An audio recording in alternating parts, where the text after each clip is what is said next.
కిర్లంపూడిలో కొత్త కిరికిరి రాజకీయ పరంగా ఎట్టకేలకి కాపు పెద్ద ఆయన ఫ్యాన్ గాల్లో శాత తీరడానికి సమ్మర్లో డిసైడ్ అయ్యారన్నది. నువ్వు ఇది కిరికిరి మీరు పెడుతున్నారేమో నాకు తెలియదు, కానీ కిరికిరిని తగ్గించి ఆయన ఇంకా సరాసరి కిరికిరి నుంచి సరాసరి వైసీపీలోకి వెళ్ళే మార్గం మీద ఆయన పెట్టుకున్నట్టుగా ఉన్నారు. వాస్తవంగా చాలా చర్చ జరిగింది. వాస్తవం 1-2 నెలల పాటు ఆయన చుట్టూ కిర్లంపూడి చుట్టూ తిరిగింది. అంతకుముందు ఆయన రిజర్వేషన్ల మీద ఆందోళన చేసినప్పటికంటే కూడా ఇప్పుడు చాలా దాంతో ఏం తీసిపోని విధంగా జరిగింది. అప్పుడు అదంతా ఎందుకు జరిగింది? కాపులు, వాళ్ళకి రిజర్వేషన్లు, వాళ్ళకి బీసీలుగా గుర్తింపు, ఇట్లాంటి వాటి కోసం. సరిగ్గా ఇప్పుడు కూడా కాపు పెద్దలు, పవన్ కళ్యాణ్ ఇలాంటి రాజకీయంగా ఎలక్షన్ల పరంగా ఇప్పుడు కాపుల మీద రాజకీయ దృష్టి కేంద్రీకృతమైన సమయంలో ఇది మళ్ళీ కిర్లంపూడి ఇక్కడ కేంద్ర బిందువు కావటం అన్నది ఆసక్తికరమైన అంశమే. ఇంకా వైసీపీ ముఖ్యమంత్రి జగన్ నేరుగా ఇంకా ఆయన్ను చేర్చుకోవటం, దానికోసం తనకు కుడి భుజంలాగా ఉండే పార్లమెంటరీ పార్టీ నాయకుడు మిథున్ రెడ్డిని అక్కడికి పంపించటం.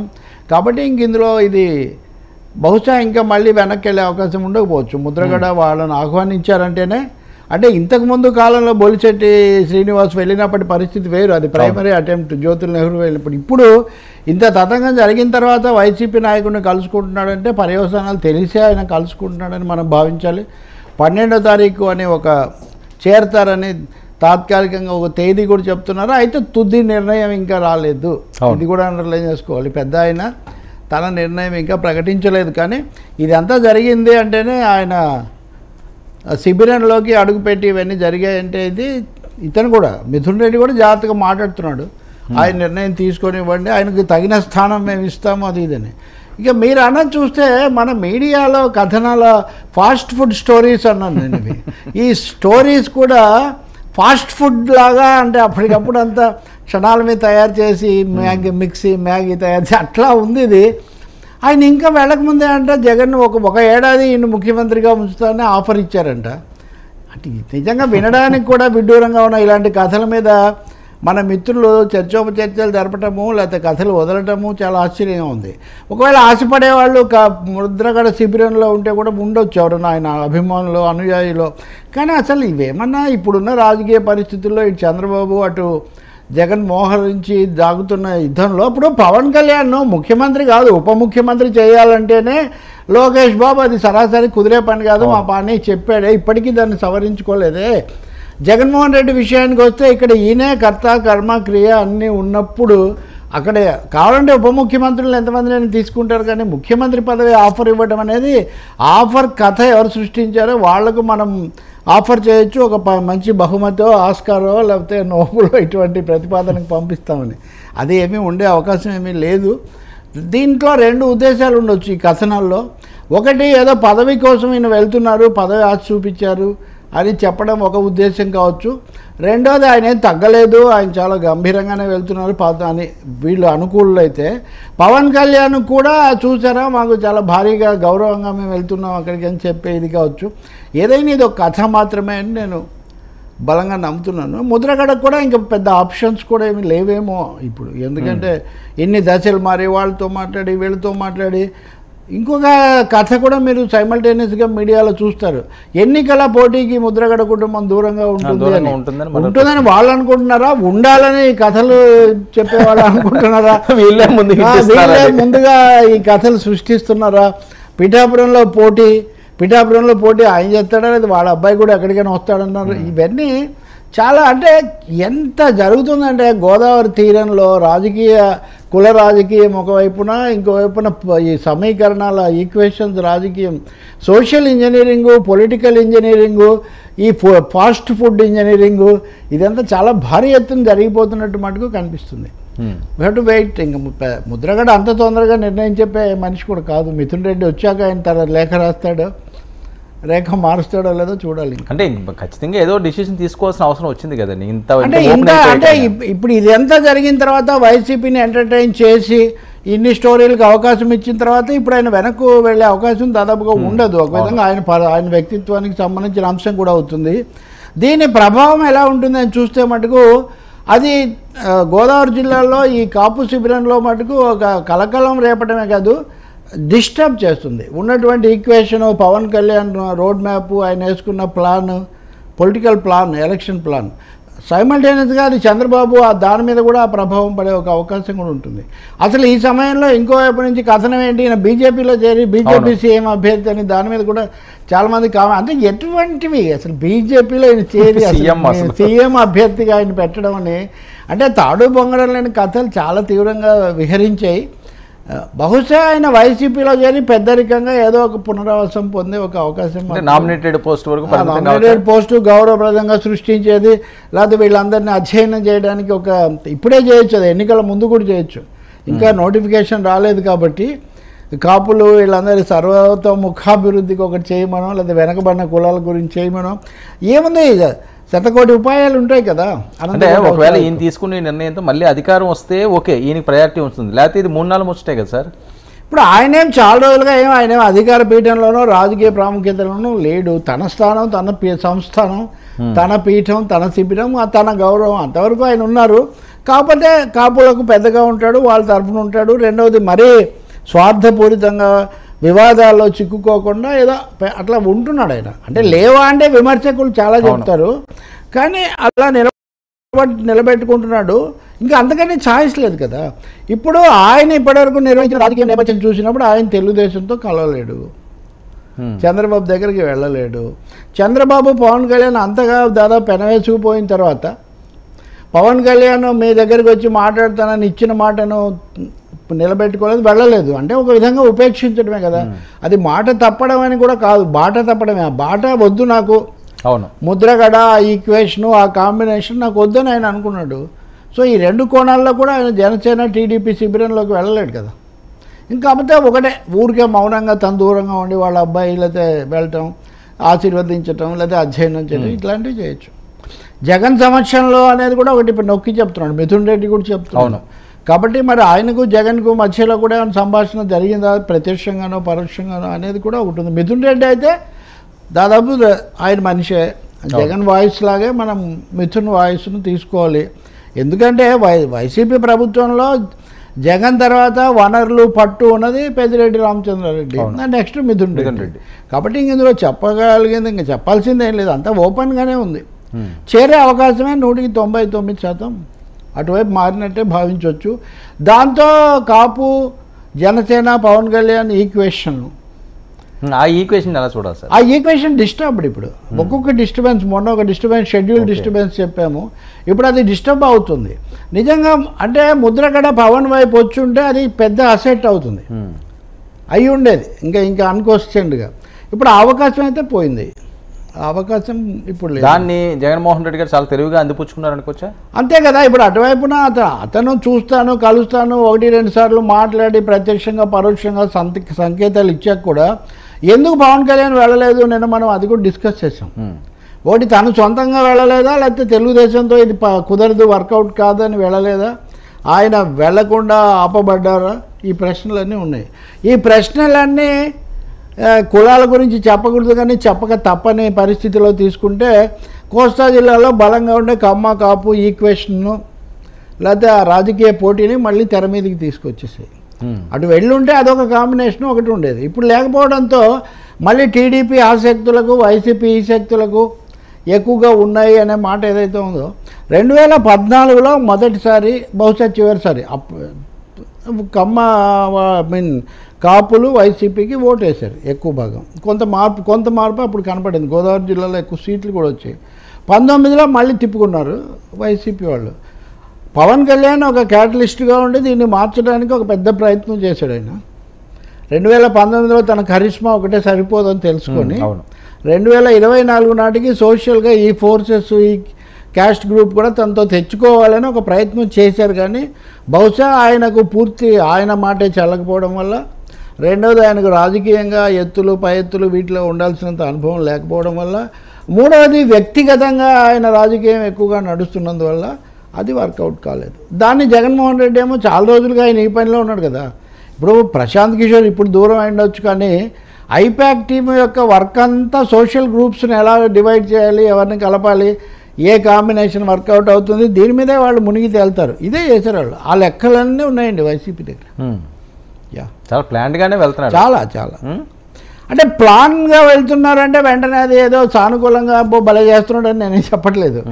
ఎత్తుగడగా వ్యూహంగా ఆయన వెళ్తూ క్రమ పద్ధతిలో వెళ్తున్నాడు. ఆయన ఒక్కడే కాబట్టి ఇది కావాల్సింది కూడా అదే. ఇక్కడ ముఖ్యమైనది ఏమంటే ఆయన powerful leader, single leader, unquestion leader వాళ్ళ పార్టీలో. ఇక్కడ పవన్ కళ్యాణ్ ఒక అడుగు వేయాలంటే ఒకసారి ఢిల్లీ కేసు చూడాలి, ఇటు ఉండవల్లి కేసు చూడాలి. ఢిల్లీ ఉండవల్లి మధ్యలో పవన్ కళ్యాణ్ కొంచెం తల్ల ఢిల్లీ సన్నగిల్లి ఈ పరిస్థితి వచ్చింది అనుకో. సరే, ముద్రగడ గారు చాలా రోజుల నుంచి రాజకీయాలకు దూరంగా ఉంటున్నారు, ఉద్యమాలకు కూడా దూరంగా ఉంటున్నారు. తుని ఘటన తర్వాత ఆయన పెద్దగా స్పందించిన సందర్భం కానీ ఇంకో సందర్భం కానీ లేని పరిస్థితి. సో ఇప్పటికీ కూడా ఆ తర్వాత నా ఉద్దేశం ఏంటంటే చాలా జనరేషన్ మారింది, చాలామంది యూత్ ఓట్ బ్యాంక్ అంతా వచ్చింది. సో ఇవన్నీ కూడా ముద్రగడ పద్మనాభం గారు గతంలో ఇలా అన్న ప్రభావం చూపిస్తుందా? వర్మ, మనము అటైనా ఇటైనా మనం ఒకటే మాట మాట్లాడాలి. పవన్ కళ్యాణ్ చొరవ తీసుకున్నాడు, ముద్రగడ దగ్గర మనిషిని పంపించాడు, ముద్రగడ వచ్చేస్తున్నాడు, చక్రం తిప్పాడు, ఇవన్నీ అన్నప్పుడు ముద్రగడకి ఎంత ప్రభావం ఉందో ఇప్పుడు కూడా అంతే ఉంటుంది. ఓకే, అప్పుడు మరి ఏ ప్రభావం లేకపోతే ఎందుకు అంత రాయబారాలు నడిపారు, ఎందుకు దాని మీద ఒక 4 రోజుల పాటు మీడియా అంతా మోగిపోయింది. ఇప్పుడు ఈ నెల రోజుల లోపల ఇటు కాకుండా అటు పోతాడంటే ఇది మారుతుంది. అప్పుడేముందో ఇప్పుడు అదే ఉంది. ఆయనకు ఉన్నదేదో ఆయనకు ఉంది, కానీ ఆయనకున్న పెద్దరికము. హరిరామ్ జోగా అయినా అంతే కదా, ఎప్పుడు మానేశాడు. మరి ఆయన ప్రతి లేఖను ప్రతి అక్షరాన్ని ఎందుకు ఇంత ప్రాధాన్యత ఇచ్చి మీడియా చర్చించింది? నేను చెప్పేది ఒకటే, ఆయా మీడియాలు ఆయా పార్టీలు వాళ్ళ రాజకీయ అవసరాలు, వాళ్ళ కోణాలు, వాళ్ళ లాభ నష్టాలు ఏమైనా కావచ్చు. వ్యక్తులకు, వ్యవస్థలకు, పార్టీలకు, కులాలకు, సంస్థలకు ఉండే విలువ అదే ఉంటుంది. అది ఎటు మలుచుకుంటారు, ఎటు ఎత్తుగడలు వేసుకుంటారు అనేది వాళ్ళకి సంబంధించిందే. ముద్రగడ పవన్ కళ్యాణ్తో కలిసినప్పుడేమో చాలా బ్రహ్మాండమైన సూపర్ పవర్గా ఉండి జగన్ దగ్గరికి వెళ్ళేసరికి అసలు ఏ పవరు లేని ఒక వృద్ధుడైపోతాడా? ఈ 3 నెలలు ఏం మారలేదు కదా. అందుకనే అలాంటి మాటలే అవన్నీ వృధా అనమాట. అలాగే ఆయన ఏదో పదవి కోసం వెళ్ళాడు, లేదా ఆయనకి ఏముంది అని ఎన్నోసార్లు ఇప్పుడు వేరు మారుతాయి. ఇప్పుడు ట్రోల్స్ మారుతాయి, స్క్రోల్స్ మారుతాయి, కథలు మారుతాయి. మీరు అలా ఉంటే ఒక విధంగా ఉంటుంది, ఇలా ఉంటే ఒక విధంగా ఉంటుంది. వాటికి ఏం కాదండి, మనుషులు, పార్టీలు వాటి పద్ధతుల్లో అవి పోతూ ఉంటాయి అంతే. కాబట్టి ముద్రగడకి ఎంత ప్రాధాన్యత ఉందంటే, ఏ ప్రాధాన్యత అయితే పవన్ను కలిసినప్పుడు ఉందో ఆ ప్రాధాన్యత ఇక్కడికి వచ్చినప్పుడు ఉంటుంది. ఇంకా కొంచెం అధికార పార్టీ కాబట్టి అవకాశాలు కొంచెం పెరగచ్చు ఇప్పటికీ. ఎన్నికల తీర్పు తర్వాత విషయం వేరే. సరే, ఇంకొకటి కూడా ఉంది. ఈ వైరుధ్యం, కులాల వైరుధ్యము, సామాజిక బృందాల వైరుధ్యము, అది పవన్ కళ్యాణ్తో ముద్రగడతో మొదలవలేదు. కొన్ని దశాబ్దాలుగా నడుస్తున్నటువంటి వైరుధ్యంలో వైఎస్ఆర్ పార్టీ లేదా వైఎస్ రాజశేఖర రెడ్డి, ఆయన కుమారుడు జగన్మోహన్ రెడ్డి, ఆయనతో ఉన్నవాళ్ళు, అటువైపున చంద్రబాబు నాయుడు, ఆయనతో ఉండి లేని వాళ్ళు, మధ్యలో ఈవెన్ వంగవీటి రాధా లాంటి వాళ్ళు, ఇవన్నీ ఎప్పటి నుంచో కొనసాగుతున్న భారతం. ఇది ఈనాటి భారతం కాదు. అది 2024 ఎన్నికలతో ముగిసేది కూడా కాదు. ఈ మధ్యలో పవన్ కళ్యాణ్ కామియోలాగా ఒక రోల్ వేసాడు, చిన్నది, చిన్న రోల్, గెస్ట్ రోల్ వేసాడు. ఇప్పుడు కులాల కుమ్మలార్లకి ఇది కొత్త శ్రీకారం డెఫినెట్గా పెరిగే అవకాశం చాలా ఉంది, పెరిగే అవకాశం ఉంది. అంటే మళ్ళీ అదే వస్తుంది. మరి కులాల కుమ్మలాటని ఇంతకుముందు అనలేదే మీరు, మరి ఇప్పుడు ఎందుకు అంటున్నారు? మా దగ్గరికి వస్తే కుమ్మలాట, మీతో ఉంటేనేమో అది గొప్ప విషయం అవుతుందని వాళ్ళు ప్రశ్నిస్తారు. ఇలాగే ఉంటాయి ఇంక ఇవన్నీ. ఎప్పుడైతే మీరు విధానాలు, రాష్ట్రాలు, ప్రజలు, సమస్యలు, ధరలు, ఉద్యోగాలు, ఇళ్ళు ఇలాంటివి కాకుండా ఈయన అక్కడ ఉంటే ఏమవుతుంది, ఆయన ఇక్కడ ఉంటే ఏమవుతుంది, ఆ పార్టీ ఇలా ఆలోచిస్తారా? అవి ఇలాగే ఉంటాయి. ఇప్పుడు కులాలను రగిలించడానికి, ఆంధ్రదేశంలో కులాల కుంపటి పెట్టడానికి 2 పెద్ద పార్టీలు చేయని ప్రయత్నం లేదు. తెలుగుదేశం కానీ వైసీపీ కానీ మ్యాక్సిమం లెవెల్లో కులాలను రగిలించడానికి, తమ వైపు తిప్పుకోవడానికి ప్రయత్నం చేస్తున్నాయి. ఈ మధ్యలో పవన్ కళ్యాణ్ తను ఆశించిన పద్ధతుల్లో ఒక వర్గానికి తనే ఒక ఐకాన్గా, తనే ఒక ప్రతిబింబంగా రావాలని కొంత ప్రయత్నం అయిష్టంగానో లేదా అర్ధమనస్కంగానో చేసి వద్దులే అని ఆయన వెనక్కు తగ్గారు. సో ఇప్పుడు మళ్ళీ ఆయన పొలిటికల్ బ్యాక్ టు స్క్వేర్ 1 లాగా మళ్ళీ జనసేనని, తన ఒరిజినల్ జనసేన, తన డైలాగులు, నరేంద్ర మోదీని 3వసారి ప్రధానమంత్రిని చేయడం, ఇదే మిగిలింది. ప్రోయాక్టివ్ రోల్ ఆయన తగ్గించుకున్నాడు. ఓకే, ముద్రగడ విషయంలోనే ఆయన మొదటిసారి ప్రోయాక్టివ్ రోల్ తీసుకున్నాడు, తనుగా ఒక ఇనిషియేటివ్, దాన్ని ఆయన వెనక్కు తీసుకున్నాడు. దాంతో ఇదైంది. So it is Pawan Jagan మధ్యలో ముద్రగడ జగన్ వైపు వెళ్ళాడు, పవన్ చంద్రబాబు వైపు వెళ్ళాడు. ఓకే సార్, ఏ పార్టీలకి లేని ఒక వింత పరిస్థితి జనసేనలో చోటు చేసుకుందని. ఎందుకంటే చాలామంది మాట్లాడేది ఇప్పుడు కమ్మ సామాజిక వర్గం లేకపోతే చంద్రబాబు నాయుడు గారికి వాళ్ళు వినతలు ఎవరు, ఒక లిస్ట్ ఎవరు, ఒక పేర్లు ఎవరు, వీళ్ళనేవి నువ్వు తీసుకోవాలి తప్పదు, వీళ్ళే గెలుస్తారో లేకపోతే వీళ్ళే చేస్తారని. అలాగే లేఖల అంశాలు అవనియండి, ఇంకోటి అవనియండి, సూచనలు సలహాలో జగన్మోహన్ రెడ్డి గారికి కూడా ఎవరో చెప్పొచ్చేమో 1-2 సీట్ల మీద, కానీ ఇలాగే చెయ్యాలి అని దిశానిర్దేశం చేసి ఒక ప్రెజర్ తీసుకొచ్చి ఒక హుకుములు జారీ చేసి నువ్వు ఇలాగే ఉండాలి అని చెప్పే ఆ దుస్థితి జనసేనకి ఎందుకు వచ్చింది? ఈయన బాబో నేను కాపుల కోసం పార్టీ పెట్టలేదంటాడు, అన్నీ కావాలంటాడు, నా బాధలు నేను పడుతున్నాను అంటాడు, నేనే పార్టీని చూసుకోవాలంటాడు, కష్టపడి నేను సినిమాలు చేసుకుంటున్నాను, నా సొమ్ముతో నేను పార్టీ నడుపుతున్నాను అంటాడు ఆయన. వర్మ గారు, మీరు హుకుం అనే మాట కూడా వాడారు. ఐ డోంట్ థింక్ ఎవరు పవన్ కళ్యాణ్కు హుకుములు వీళ్ళు జారీ చేశారని నేను అనుకోను. అలాగే పవన్ కళ్యాణ్ సినిమా ఏదైనా ఉంది అనుకోండి, ఆ షూటింగ్ ఎన్ని రోజులు జరుగుతుంది, ఎప్పుడు ఆగిపోతుంది, కథ ఎటు మలుపు తిరుగుతుంది, ఇవన్నీ పవన్ కళ్యాణ్ మాత్రమే నిర్ణయిస్తారు, లేదంటే త్రివిక్రమ్ శ్రీనివాస్ నిర్ణయిస్తాడు. జనసేనలో కూడా అంతే. మీరు హరిరామ జోగయ్య క్యారెక్టర్ ఎంటర్ అయినా, ముద్రగడ పద్మనాభం క్యారెక్టర్ ఎంటర్ అయినా అది పవన్ కళ్యాణ్ అభిష్టం మేరకు, పవన్ కళ్యాణ్ ఆలోచన మేరకు, పవన్ కళ్యాణ్ ఎత్తుగడలు వ్యూహాల మేరకు వాళ్ళు ఎంటర్ అయ్యారు. కానీ మీరు అనవలసింది ఈయనని తప్ప వాళ్ళని కాదు.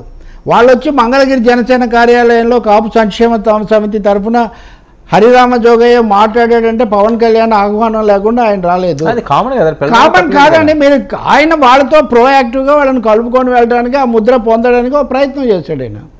ఆ ప్రయత్నం చేసింది పోనీ తుదకండా చేశాడంటే చేయలేదు. ఆయన లాజికల్ కంక్లూ ఎండ్ దాకా ఆయన తీసుకుపోలేదు. తీసుకుపోకపోవడానికి ఆయన కారణాలు ఏంటంటే టీడీపీతో పొత్తు కావచ్చు, బీజేపీ వాళ్ళ డైరెక్షన్ కావచ్చు, లేదు తనే ఎందుకు వీళ్ళతో నేను పడలేనని ఆయన అనుకోని ఉండొచ్చు. ఇలా ఈ విషయాల్లో ఆయన అభిప్రాయాలు ఏంటనేది అంతా నాకు కొంచెం సూక్ష్మంగా ఉంది, కానీ నేను I don't like to share. కానీ పవన్ కళ్యాణ్ ఖచ్చితంగా వీళ్ళందరినీ, ప్రేమ్నగర్లో ఒక డైలాగ్ ఉంటుంది, నీకు తెలుసు ఇప్పుడు నువ్వు చెప్పే వాళ్ళంతా నీ తర్వాతే నా జీవితంలోకి వచ్చారని, నిన్ను కాదని వాళ్ళ కోసం తాగబట్టా వాళ్ళతో అంటాడు నాగేశ్వరరావు. అట్లాగే వీళ్ళందరూ కూడా ఆయన పిలిచిన తర్వాతే వచ్చారు ఈయన జీవితంలోకి. సో ఈయన వదిలేసి మీరు వాళ్ళని గురించి మాట్లాడటం, వీళ్ళు 2019లో ఎందుకు లేరు? నేను ఒకటే మాట్లాడుతున్నాను, 2019 ఎన్నికల నాడు అప్పుడు పవన్ కళ్యాణ్ కింగ్ కదా, అప్పుడు వీళ్ళు ఎందుకు లేరు అంటే ఆయన వాళ్ళతో వెళ్ళలేదు. అప్పుడు ఆయన ఎంచుకుంది కమ్యూనిస్టులు, సామాజిక న్యాయం, చాలా అంశాలు. ఇప్పుడు ఆయన భిన్నంగా ఒక సోషల్ ఈక్వేషన్ ట్రై చేశారు. నేను కాపులకు నాకు సంబంధమే లేదు, మీ సభలకు కూడా రానన్న ఆయన కాపు పెద్దలతో కూడా మాట్లాడి వాళ్ళకు గౌరవప్రదమైన స్థానం కల్పించడం, వాళ్ళకు లేఖలు రాయటం, వాళ్ళ ప్రశ్నలకు సమాధానాలు ఇవ్వటం, ఒక దశలో వాళ్ళు కాదు నేనే ఐకాన్ అని చెప్పే ఒక ప్రయత్నం ఇవన్నీ ఆయన చేశారు. ఈ ఎజెండా సృష్టించడానికి ఆయన ఒక విఫల ప్రయత్నం చేశారు. అందుకనే వచ్చారు వీళ్ళు. మిగతా పార్టీలు మీరు అలా అనకండి, మిగతావి పార్టీలు, వ్యవస్థలు, వాళ్ళకు జిల్లా కమిటీలు ఉంటాయి, యంత్రాంగాలు ఉంటాయి, మంత్రులు ఉంటారు.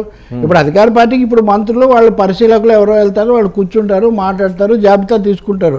ఇప్పుడు పురంధేశ్వరి గారు, ఆయన శివప్రకాష్జీ కూర్చొని నియోజకవర్గానికి 4 అభ్యర్థుల పేర్లు తయారు చేసుకొని అధిష్టానానికి తీసుకుపోయారంటే ఎవరు పేర్లు ఇవ్వలేదని అర్థం. ఈయనకు వ్యవస్థ లేదు. ఈయన పవనే. ఇప్పుడు అంతా జగన్మాయ అంటున్నాం కానీ అంతా పవన్మాయ అని మనం ఎప్పుడు అంటలేదు. పవన్ కళ్యాణ్ జనసేన అంటే పవన్ సేన, అది నథింగ్ మోర్ దెన్ దట్. అంతకంటే ఆయన ఏం చేయలేదు. అక్కడ వేరే వాళ్ళు ఎవరు మాట్లాడారు అసలు? ఇంతవరకు వాళ్ళ రాష్ట్ర కార్యవర్గము కమిటీ ఒకరోజు సీరియస్గా కూర్చొని చర్చించి నిర్ణయానికి వచ్చిందని మీరు ఎప్పుడైనా విన్నారా? ఆ సభ మొదలవగానే లైవ్ టెలికాస్ట్ వస్తుంది, అది అయిన తర్వాత కాసేపు దూరం నుంచి ఇలా ఒక రౌండ్ టేబుల్ ఏదో షార్ట్ తీసుకుంటారు, సాయంత్రానికి నాదేండ్ల మనోహర్ వచ్చి చెప్తారు.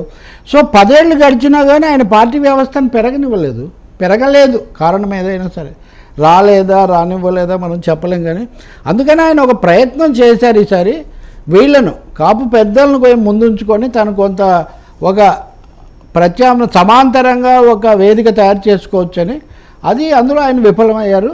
చంద్రబాబు నాయుడు కూడా పవన్ కళ్యాణ్ స్వతంత్రమైన నాయకుడిగా సమాంతర ముఖ్యమంత్రి అభ్యర్థిగా ఎదగడాన్ని కానీ, ఆయన ఏ వర్గం మీద అయితే ఆధారపడి ఒక రాజకీయ శక్తిగా చేయాలనుకుంటున్నాడో ఆ శక్తి పెరగడం మీద కానీ చంద్రబాబు నాయుడుకి ఆసక్తి లేదు.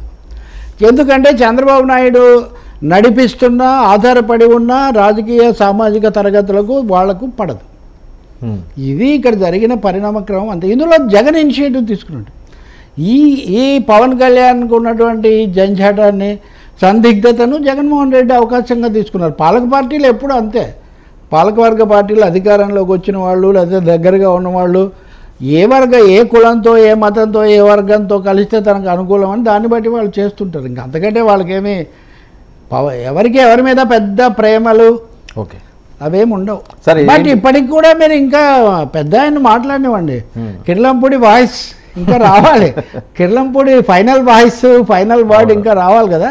బట్ ఆప్షన్స్ చాలా తక్కువ ఉన్నాయి, అటే వెళ్ళే అవకాశం ఎక్కువ. సరే ఏంటి, ఎన్డీఏలో కలవడానికి చంద్రబాబు నాయుడు గారు సర్వం సిద్ధం చేసుకున్నారు, భాగస్వామి అవ్వబోతున్నారు, ఢిల్లీ ప్రయాణం, పవన్ బాబు, ఇంకా ఇవన్నీ పీటముళ్ళు చిక్కుముళ్ళు అన్నీ క్లోజ్ అయిపోయినట్టు అనుకోవచ్చా? ఇంకేమైనా ఉన్నాయా? ఇంకా మిగిలే అయిపోయాయి మీరు చాలాసార్లు చెప్తూనే ఉన్నారు, ఆ ముళ్ళు పడుతూనే ఉన్నాయి. ఈ క్షణాన్ని కూడా ఆహ్వానం ఉండొచ్చు చంద్రబాబుకు లోపల. కానీ ఈరోజు మీరు ఏ పత్రిక చదివినా కానీ చంద్రబాబుకు ఆహ్వానం వచ్చినట్టుగా చెప్పబడుతుంది, ఆ వర్గాలు చెప్తున్నాయి అని. చంద్రబాబు చెప్పలేదు, చంద్రబాబు ఆఫీసు చెప్పలేదు, బీజేపీ ఆఫీసు చెప్పలేదు. అమిత్ షాతో ఆయన భేటీ అని కూడా వస్తుంది సార్. ఎవరు చెప్పారు? అన్నిట్లోనే వస్తుంది. అదే నేను చెప్తుంది, ఇవి స్ప్రెడ్ అవుతున్నాయి. మరి మీడియా ప్రకారం చూస్తే BJP is keeping them waiting. వాళ్ళు ఈరోజు ముఖ్యంగా నవీన్ పట్నాయక్ బీజేడీ వాళ్ళకి దగ్గరయ్యే ప్రయత్నం దాంట్లో ఆ చర్చల్లో ఉన్నారు. వీళ్ళతో కూడా కలవచ్చు, ఇబ్బంది ఏం లేదు. కానీ అఫీషియల్గా మటుకు ఇంతవరకు వాళ్ళు అక్నాలెడ్జ్ చేయలేదు. చేస్తుంటే వేరుగా ఉంటుందండి. పురంధేశ్వరి కంటే ఎవరున్నారండి చెప్పడానికి? మా అధ్యక్షుడు ఈరోజు మా అమిత్ షా ఈరోజు సాయంత్రం చంద్రబాబును కలుస్తున్నాడని ఆమె ఏం చెప్పలేదు, ఎవరు చెప్పలేదు, ఏం జరగలేదు. జరుగుతుంది, నాకేమీ డైరెక్షన్ అలా లేదని నేనేం అంటలేదు. కానీ ఇప్పటివరకు అయితే వాళ్ళు అధికారికంగా చెప్పలేదు. ఇంకా చెప్పాలంటే ఇంగ్లీష్ మీడియాలో కెప్ట్ వెయిటింగ్. అవును, BJP continuous it's waiting game with TDP అనే మాటే వాళ్ళు చెప్తున్నారు. రెండవది వార్త, ఈరోజు మీరు వార్త చదివితే అదే కథలో టీడీపీ బ్రీఫింగ్లోనేమో జనసేన 5 సీట్లు అడిగిందని ఉంది. బీజేపీ వాళ్ళు చెప్పిన దాంట్లో మేము 11 సీట్లు అడుగుతున్నామని ఉంది, లోక్సభ. సో ఇక్కడ కూడా ఒక పీఠముడి ఉంది, మీరు అనే పీఠముడి. వీళ్ళు 5 సీట్స్ 4 సీట్స్ అని మనం ఏదో కమిట్ చేయిస్తున్నారు ఇంకా రాకముందే. కానీ 10 సీట్లు అనేది మనం లైన్ తీసుకోవాలని వాళ్ళు 10 సీట్లు అని చెప్తున్నారు. మేము ఇంత దిగొచ్చి మీరు మమ్మల్ని తిట్టిన వాళ్ళని కూడా మళ్ళీ కలుపుకున్నప్పుడు మాకేంటి మేజర్ బెనిఫిట్ జరగాలి కదా అని. ఇప్పుడు 11 వాళ్ళు అడుగుతున్నారు, 3 జనసేన అడుగుతుంది, 14 పోతే ఉన్న 25లో 13, 14 పోతే తెలుగుదేశం మైనర్ భాగస్వామిగా మిగిలే పరిస్థితి. మీకు ఇంకొకటి కూడా చెప్తున్నాను, మన మీడియాలో తెలుగులో ఎక్కువ చర్చించట్లేదు. మహారాష్ట్రలో షిండేను ముఖ్యమంత్రిగా పెట్టినప్పటికీ కూడా షిండే పార్టీకి చాలా తక్కువ సీట్లు ఇస్తానని బీజేపీ బేరం చేస్తుంది.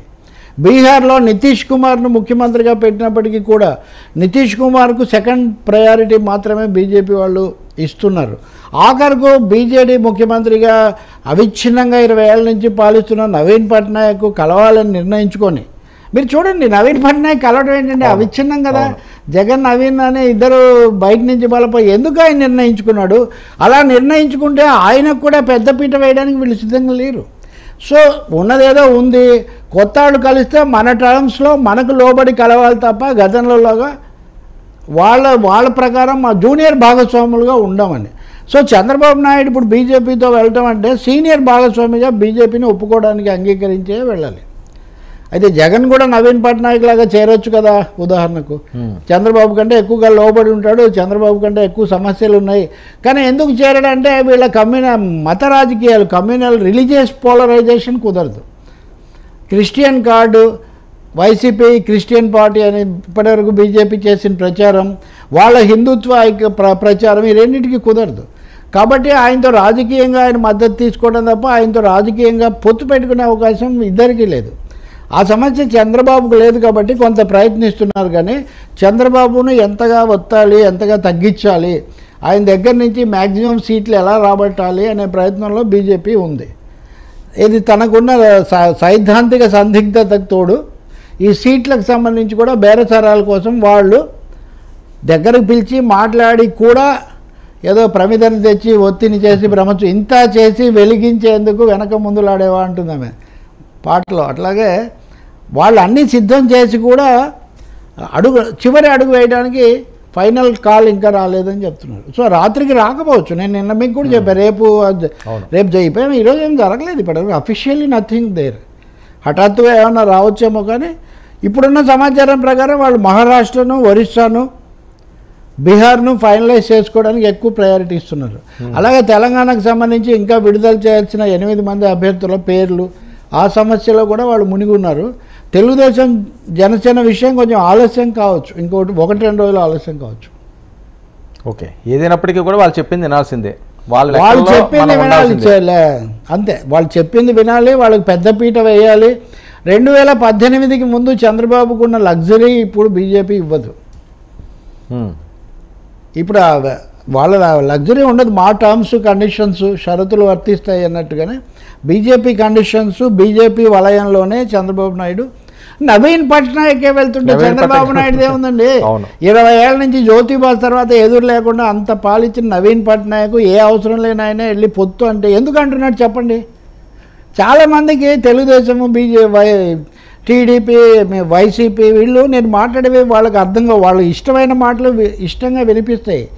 ఈ నాయకులు తమ పదవుల కోసం, ప్రభుత్వాల కోసం ఎవరితో అయినా ఎలా అయినా రాజీ పడ్డానికి సిద్ధపడతారండి. నవీన్ పట్నాయక్ చాలా రోజుల నుంచి ఏమో ఏదైనా చిక్కు వస్తుందేమో, ఎందుకు మెత్తపడుతున్నాను కాబట్టి ఒకసారి మోదీ గారికి ఓకే అంటే ఆయనే చూసుకుంటాడు కదా, అది పరిస్థితి. జగన్ ఎప్పుడో అన్నాడు, చంద్రబాబు నేను అంటాను మహానుభావం, మీ తలుపు దగ్గర ఉన్నాను, మీరు పిలిస్తే మీకు నమస్కారం చేయడానికి రెడీగా ఉన్నానంటే నమస్కారం పెట్టించుకోవడానికి ఇంత ఆలస్యం చేస్తున్నారు. ఏం చెప్తామండి? ఈ లోపల మళ్ళీ షో తగ్గుతుంది కదా, అందుకని నిన్న అచ్చెన్నాయుడు నాదెండ్ల మనోహర్ సమావేశం జరుపుతారు. అసలు ఇవన్నీ ఎలా ఉన్నాయంటే ఆంధ్రప్రదేశ్లో పొలిటికల్ షోస్ ఎవరి షోస్ వాళ్ళు నడుపుతున్నారు. తాను ఎక్కడ వెనకబడతాను, జగన్ మిథున్ రెడ్డిని దింపాడు. ఇది పరిస్థితి. మళ్ళీ వాళ్ళ సభలో వాళ్ళు తిడుతున్నారు. మళ్ళీ ఇందులో పవన్ పరిస్థితి ఏంటి?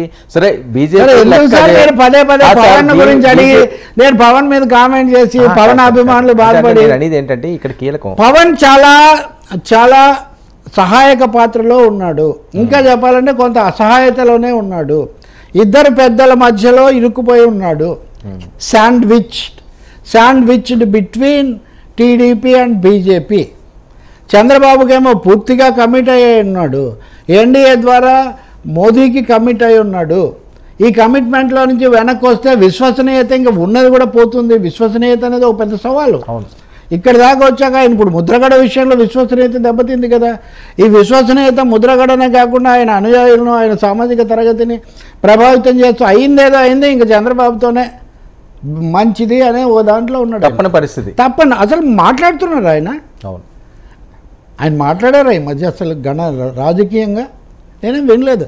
బీసీ సభలో అక్కడ మాట్లాడడం అది చాలా జనరల్ రిటారిక్, అది మామూలుగా మాట్లాడే మాట తప్ప పైగా తన అభ్యర్థులను కూడా ఖరారు చేయలేదు కదండి. ఎందుకు చేయలేదు చెప్పండి? మిగతావన్నీ పక్కన పెట్టండి సార్.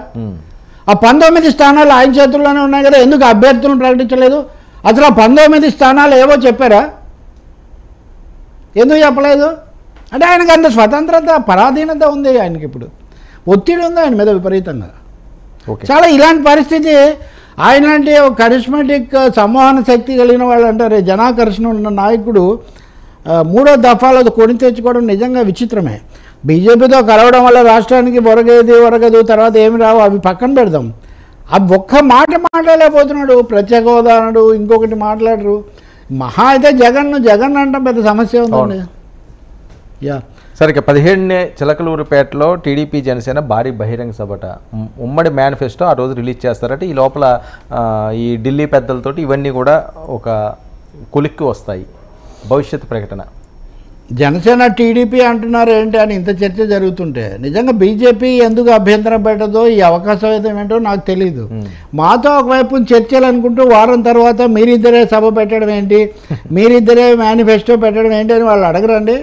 మనం మీడియా వాళ్ళుగా ప్రశ్నిస్తే కొంతమందికి నచ్చదు. కానీ ఈరోజు ఢిల్లీ వెళ్ళేవాళ్ళు ఢిల్లీ వెళ్ళి మేము ఫోన్ చేస్తాం తర్వాత నిర్ణయించుకుంటామంటారా? మేమేమో ఢిల్లీకి వెళ్తాం, మీరేమో ఉమ్మడి సభ గురించి మీరు చెప్పండి అంటే ఉమ్మడి సభలో బీజేపీ ఉండదా? అంటే వాళ్ళకే సందేహంగా ఉందన్నమాట. మమ్మల్ని పిలిచారు, మేము మాట్లాడుతున్నాం, బీజేపీ కూడా అని చెప్పడం లేదే. ఇంకపోతే వీళ్ళిద్దరు కలిసి కొత్తగా పెట్టేదే ఉంది. మేము ఒక 6 గ్యారెంటీలు ఇచ్చాము, పవన్ ఒక 6 ఇచ్చాడు, రెండింటిని మిక్స్ చేసి ఒక మేలు కలయికలాగా పెడతామంటున్నారు. అదేదో పెడతారు. పెట్టినప్పుడు మళ్ళీ ఇవే ప్రశ్నలు వస్తాయి. ఇంతకుముందు వాళ్ళు ఇచ్చిన గ్యారెంటీలు, సంక్షేమ పథకాలు ఇవన్నీ వీటితో డబ్బులు అయిపోతున్నాయి, ఇంకోటి అది ఇది అన్నారు, మళ్ళీ మీరు అంతకంటే ఎక్కువ ఇస్తున్నాం అంటున్నారే అనే ప్రశ్న అక్కడి నుంచి వస్తుంది. కాబట్టి I think you have to wait. Delhi చర్చల్లో ఒకవేళ బీజేపీ దగ్గరికి అయింది అనుకోండి, అప్పుడు 17న సభ ఉండొచ్చు, కాస్త అటు ఇటు కూడా కావచ్చు. బీజేపీ కూడా రావాలి కదా, అప్పుడు బీజేపీ తరఫున మోదీ వస్తాడా, లేకపోతే అమిత్ షా వస్తారా, నడ్డా అన్న వస్తారా, అప్పుడు ఇవన్నీ మాట్లాడుకోవాలి కదా. ఒక విధంగా నేను అనుకుంటాను బీజేపీ మీద కొంచెం ఒత్తిడి పెట్టడానికి ఈ ప్రకటన చేశారు, మేము ఖాళీగా లేమని చెప్పడానికి. అంటే ఇంకా 10 రోజులు టైం ఉంది కదా సార్, ఈ రోజు ఫైనల్ అయితే ఏముంది, ఎవరో కూడా వస్తారు అంతే.